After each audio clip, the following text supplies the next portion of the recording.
Berdiri teguh di dalam Tuhan, memandang dunia yang tidak pasti ini. Jadi itu adalah satu renungan, satu pokok pikiran yang akan kita renungkan secara bersama-sama sepanjang bulan ini. Yaitu berdiri teguh di dalam Tuhan, memandang dunia yang tidak pasti ini. Baik, untuk mendasari merenungkan satu pokok pikiran ini, mari kita buka Alkitab kita dari 1 Petrus pasal yang ke-5 ayat yang ke-6 sampai dengan 11. Kalau sudah mendapatkan semua, kita akan baca dengan silih berganti. Di bawah satu perikop adalah gembalakanlah kawanan domba Allah. Ayat yang ke-6 demikian firman Tuhan. Karena itu rendahkanlah dirimu di bawah tangan Tuhan yang kuat, supaya kamu ditinggikannya pada waktunya. 1, 2, 3, ya.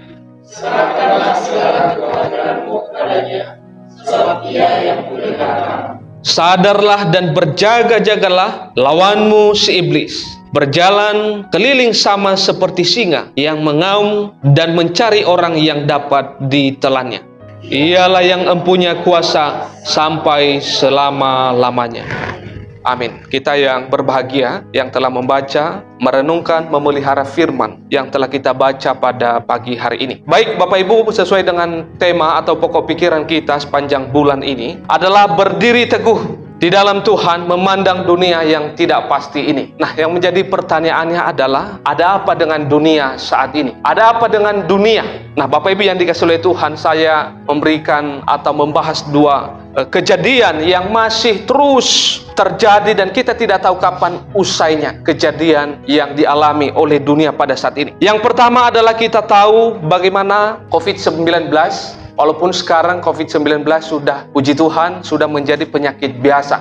Pada saat ini tidak seganas pada awalnya. Tetapi yang kedua adalah sekarang ini yang terus terjadi dan kita tidak tahu kapan usainya adalah perang. Invasi Rusia dengan Ukraina, Bapak Ibu. Kita tidak tahu kapan usai dan kapan selesai perang ini. Nah, Bapak Ibu yang dikasihi oleh Tuhan, akibat dari COVID-19 kita melihat bahwa dampaknya sampai saat ini masih terasa. Kita melihat juga banyak restoran banyak ditutup. Juga banyak toko-toko yang ditutup. Bahkan banyak orang yang kehilangan. Misalnya keluarga kita. Dan juga banyak orang yang kehilangan tempat pekerjaan. Nah, ini akibat atau dampak daripada COVID-19. Itulah yang terjadi saat ini di dunia. Kita juga melihat Bapak Ibu yang dikasihi oleh Tuhan, akibat dari perang, yaitu invasi Rusia dengan Ukraina ini, kita melihat banyak jiwa yang melayang, Bapak Ibu. Banyak sekali jiwa yang melayang, banyak jiwa yang meninggal secara sia-sia. Dan ini adalah terkena yaitu dampak yang hebat, yaitu warga sipil, Bapak Ibu, yaitu kehilangan rumah mereka, yaitu mengungsi ke sana kemari, tidur tidak nyenyak, dan juga mungkin makan mereka tidak tenang juga, Bapak Ibu. Mungkin kalau orang tua kita zaman dulu bagaimana merasakan perang, jadi masih kita dengar tidur tidak nyenyak dan juga apalagi makan. Nah, ini adalah yang terjadi, ini adalah dampak daripada perang ini. Dan ini adalah dunia pada saat ini. Kita juga melihat Bapak Ibu yang dikasihi oleh Tuhan, akibat itu daripada perang ini seluruh dunia kena dampak, yaitu dalam naikkan harga bahan makanan dan juga energi. Nah, kita melihat Bapak Ibu yang dikasihi oleh Tuhan, di mana krisis pangan karena Ukraina dan juga Rusia ini salah satu yang terbesar di dunia, yaitu produsen daripada bahan pangan maupun juga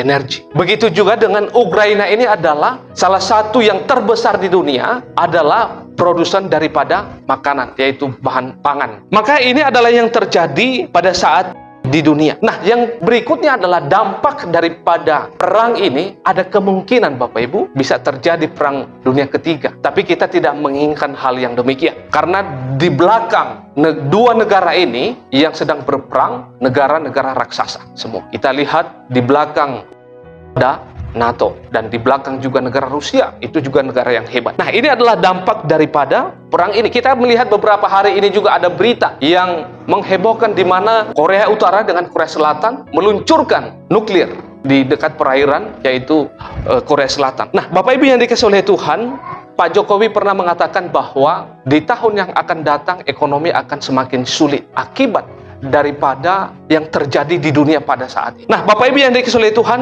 kita coba memandang, kita coba melihat dari kacamata kita sebagai orang percaya. Apa sih sebenarnya yang terjadi itu? Mengapa bisa sebenarnya terjadi ini semua? Nah, pertama Bapak Ibu yang dikasihi oleh Tuhan, tentu ini adalah karena apa? Haus yang namanya apa? Kekuasaan. Nah, itu yang pertama. Yang kedua, ini adalah keangkuhan manusia, terutama para pemimpin-pemimpin dunia yang berpengaruh di dunia pada saat ini. Juga kita melihat bahwa ini adalah karena ketamakan, dan tentu di balik ini semua adalah apa?